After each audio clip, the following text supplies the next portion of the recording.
Hello, fiendlings, how the hell are you? I'm still in the process of recording Oceania, but I'm getting closer. Now that I've crawled out from under some familial obligations, I can hopefully get back on schedule and finish the recording and mastering. I still have a book left on my contract with Raventail, and I've managed to outline about half of it. I don't even have a working title for it yet, but when I do, I'll let you know. I'm looking forward to writing this novel. I just have to have the time away from recording to do it. In case you didn't hear, my novel Sacculina just came out a couple of weeks ago and is available up at the Zon. If you like the idea of Invasion of the Body Snatchers meets Cronenberg-style body horror, this one's definitely for you. Throw in some Eldritch in there and you've got a banger. After I do some more polishing on Extinction, I'll be handing it off to my beta readers. Although I won't begin recording it until it's gone through editing, if you're a member of my Patreon or a Buy Me a Coffee subscriber, you'll get access to each chapter as it is produced. Oceania is currently going through that process, and my Patreon patrons and BMAX subscribers are already on chapter 27 of 38. So if you want to get quick access to the chapters as they're recorded and long before they're even available for sale, join up today. Links are in the show notes. Now that I've taken care of all that housekeeping, how about we get back into the doy? Be safe, have a great weekend, and we'll talk again Wednesday. Here's episode 11 of The Black, Oceania. Chapter 19. Hours and hours passed, and Sarah had to pee twice. Men had it easy. Just pull out the wang, hang it over to the side, and let loose.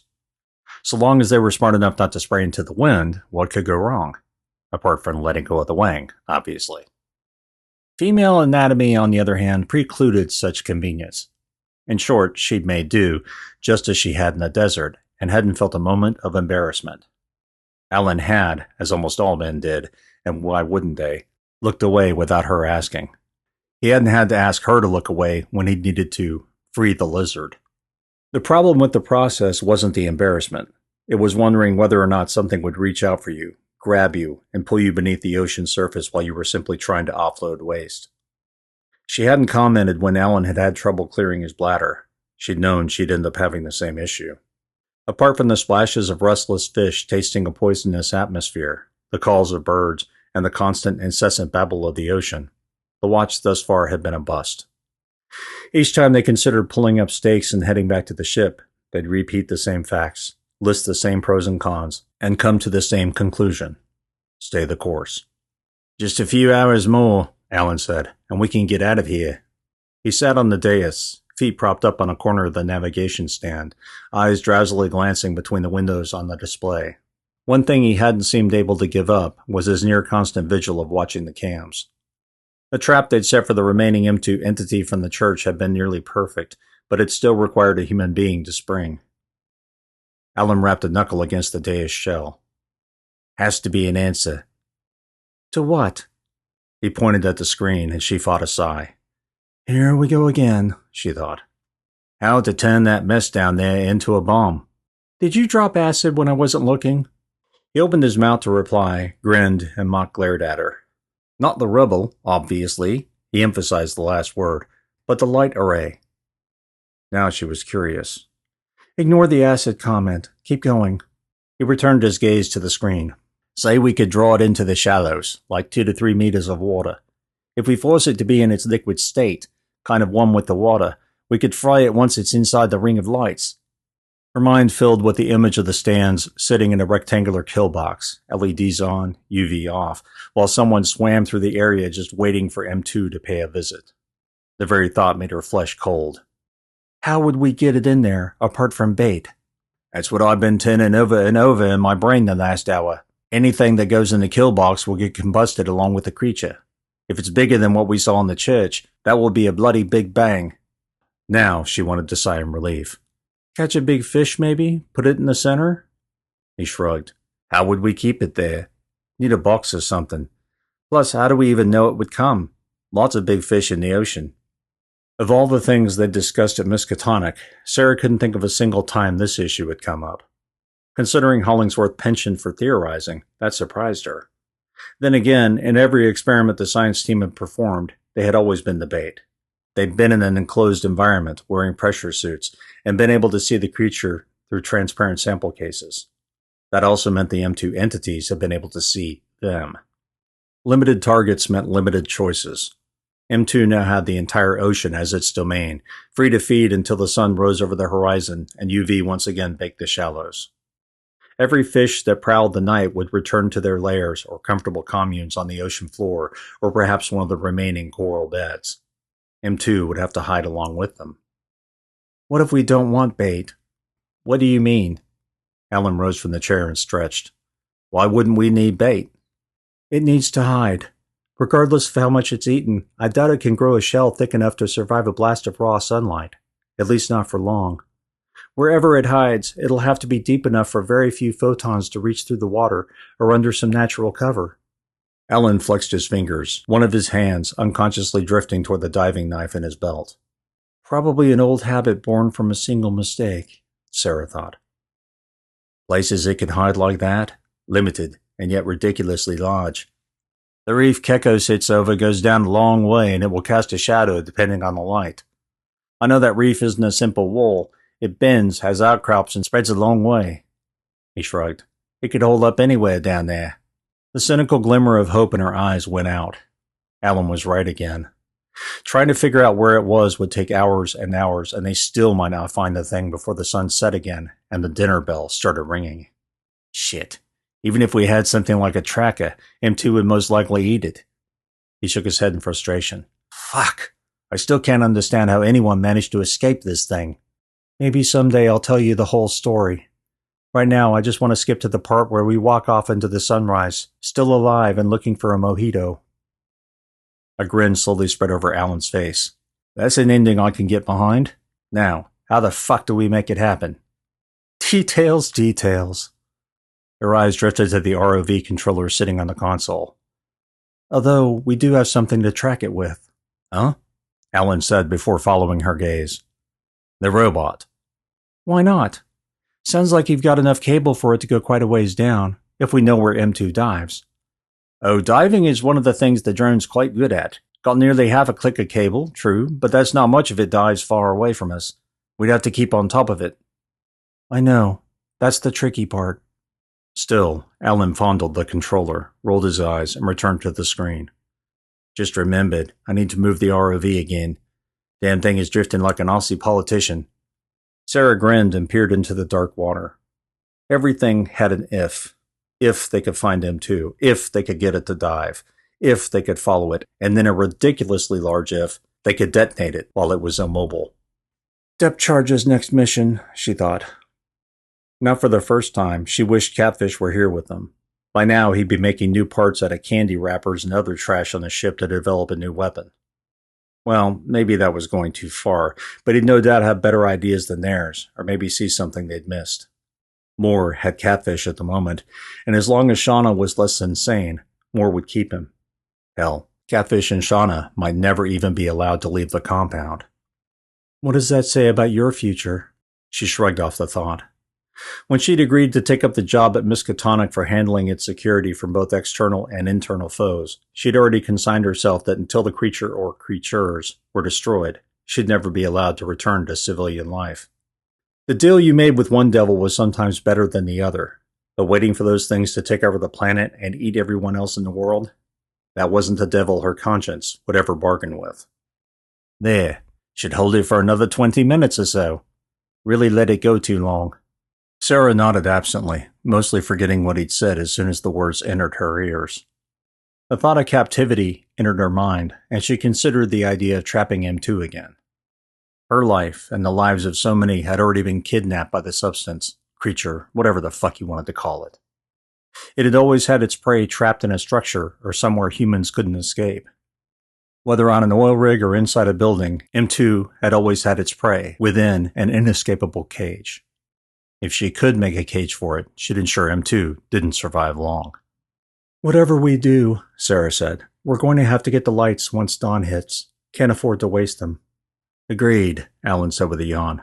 I think it might be time for the final stash of caffeine. Sarah's stomach churned at the thought, but he was right. They needed to be awake for the last few hours. Darkest before dawn was the old saying.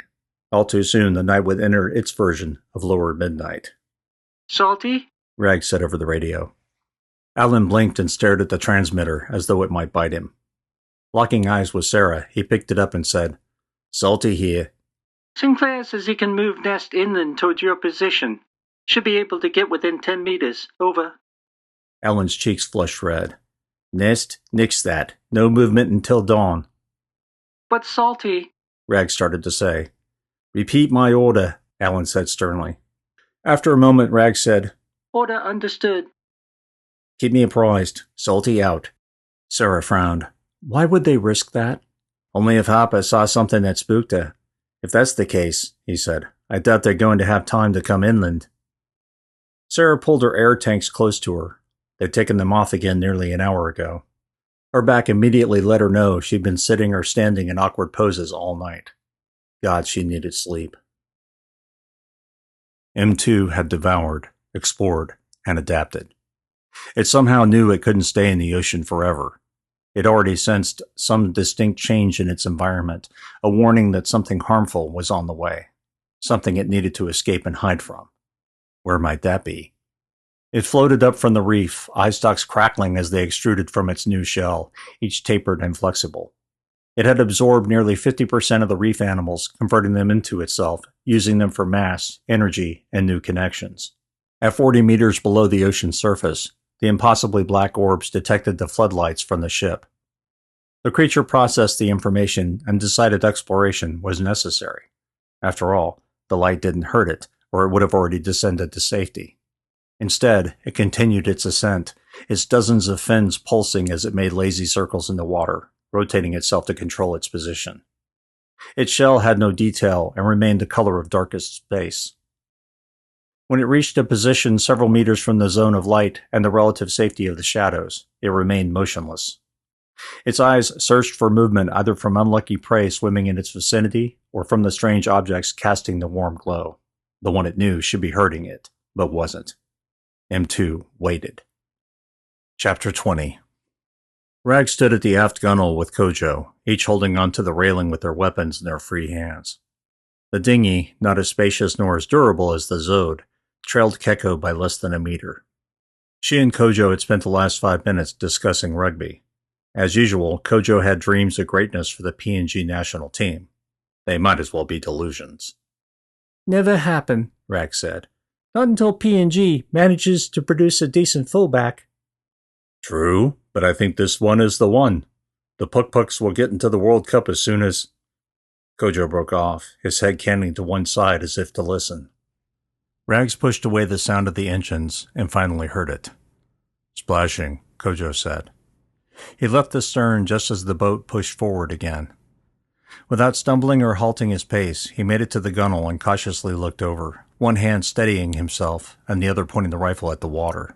Can't see anything, he yelled out over the sound of the engines.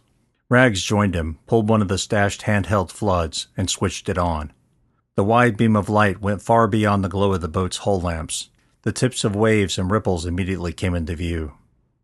Splash again. She moved her light port side aft and searched the waves for a shape that didn't belong. Something thin and spiky broke the ocean surface, seemed to swivel as though it had a neck, and disappeared back below the waves with an audible splash. Fuck, he said. She could practically hear his teeth chattering. Did you? I saw, she said, interrupting him. The light hadn't illuminated any memorable details apart from the object's odd shape.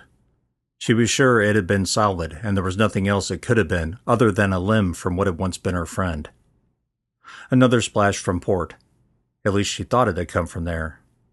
She moved in that direction, the light dancing over the waves and completely out of position. After she reached the far port railing and peered over, her breath caught in her throat. Several meters below the water, a tapered, dark shape flitted through the edges of the floodlight's illumination. It passed by quickly, its shadow at least 4 meters wide. Appendages, more than her brain could count, stuck out from the creature with paddle-like ends. The dorsal side had multiple fins protruding at odd angles. It continued moving past the ship for several seconds before disappearing into the shadows. Oh, Jesus, she said. Kojo, it's fucking huge. When he didn't say anything, she stared in his direction. The man had frozen solid, his eyes glaring into the ocean, the rifle shaking in one hand. The boat lurched again as the engines changed in tone. Kojo, she yelled. His head turned toward her instantly, eyes blinking as if surprised to hear her voice. "What?" "Tell Harper we've got a problem." "Nest is salty," Harper said over the radio. Alan grabbed the transmitter. "Salty, go." "We see our friend. Seems to like our port side. The animals tell me it might be the size of the boat." Alan and Sarah exchanged a glance. "Size of the Zode?" Alan offered hopefully. "Size of nest," Harper said in her stoic, matter-of-fact voice. "It's also taken a look at us, whatever that means. Over." "Shit," Sarah said. Alan stared at the transmitter with wide eyes. "Got it. Let us know if you need help." He turned to look out over the ocean. Kekko's every hull light burned brightly in the night. It was hard to imagine the ship could be in danger. He still didn't believe what Harper had said. How the fuck could it have gotten that large? "Gunnery positions," he said. "Need to make sure we're safe from anything coming at us from underneath, as well as from the surface." Sarah nodded. "Got it." She scrambled to the Zode's port side and aimed her rifle at the water. She didn't know what the creature might look like when it approached, but as large as it was, would it matter? If it moved into the shallows, there was a better chance of it rising above the surface to attack or of underwater obstacles forcing it upward and into range. In range of what was the real question? Bolts, bullets, grenades, flares? What might be the best way to hurt it and drive it away? "Do you want to drive it away?" a voice asked in her mind. "No, I want to destroy the fucking thing, once and for all." The voice had nothing to say to that. Kojo had moved starboard and amidships, leaving Rags standing sentry where she'd last seen the thing. It hadn't returned, or at least they hadn't heard it or seen it. Perhaps it had moved on. Maybe it was merely biding its time. He'd reslung his rifle. Although its barrel pointed down, it would take him less than 1 second to drop the floodlight, bring up the weapon, and aim it in the general direction of a threat. After less than 2 seconds, his free hand would steady the AR, and he'd be firing while in complete control. 3 seconds or so. A lot could happen in 3 seconds. An entire battle could be fought and decided within a single second, depending on the number of combatants, weapons involved, and strategy. In combat, things happen in fits and starts or become a long slog where everyone shoots, but few bullets find their mark. Knowing all of that, he still kept his rifle half-shouldered. It wasn't so much from complacency as in the name of safety. If the thing smacked him while he held the weapon in one arm, he was sure to lose it. At least this way, the AR had a chance of sticking around long enough for him to shoot himself with it. Or so Hippie would have said. Fucking bastard. Kojo flexed the fingers holding the floodlight. His knuckles had already threatened to cramp on him twice, but he willed them to relax enough for them to return to an aching state. Tired. Long day. He and Rags had spent all those hours putting up the light array and ensuring that the remains of the church were bathed in UV. After coming back and getting a wee break, they'd been essentially on call the rest of the evening until Hippie... He broke off the thought. "Not helping yourself there, mate," he could practically hear Hippie saying. "Focus on the monster." Apart from spotting it a few minutes ago, neither he nor Rags could confirm a new sighting. The shadows danced in the hull lights, making it difficult to tell if something was moving beyond their range. Still, both he and Rags thought they might have seen something. Might. What he'd seen, or thought he saw, hadn't had a definitive shape. It could have been the surface of something just out of sight, like a piece of construction material, or perhaps even a brain coral. Or it could have been inky shadows passing by, amorphous by the creature's very nature. Even if he'd had the UV light ready, it would have been impossible to do anything short of annoy the creature. The beam wasn't strong enough to penetrate more than a few meters from this height, at least not with any focus. If the thing had grown a shell, like both he and Rags thought it had, and wasn't mere liquid, he doubted the creature would even notice. Dawn couldn't come quickly enough. The world seemed to be holding its breath, the breeze too still, the ocean too calm. Since he'd been able to focus again, he'd felt a tingling similar to the gathering of static electricity before lightning flew down from the sky. Not as strong, mind you, and not the same, but it was the closest analog he could come up with. "It's here," he muttered and lurched slightly. Something splashed from behind him.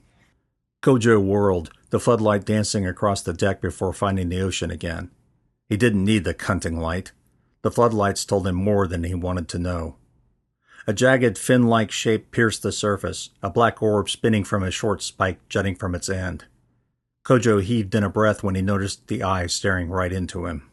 It had no features apart from being darker than the material it sat upon. Without other details, the strange eye held neither ferocity nor submission, hate nor love, laughter nor sadness. A shiver racked his bones, and his mind stuttered before his vision cleared.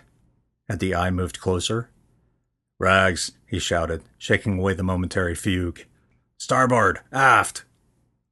He simultaneously dropped the floodlight to the deck and brought his rifle to bear on the fin. A second later, he fired his first shot, 1 second faster than he'd guessed.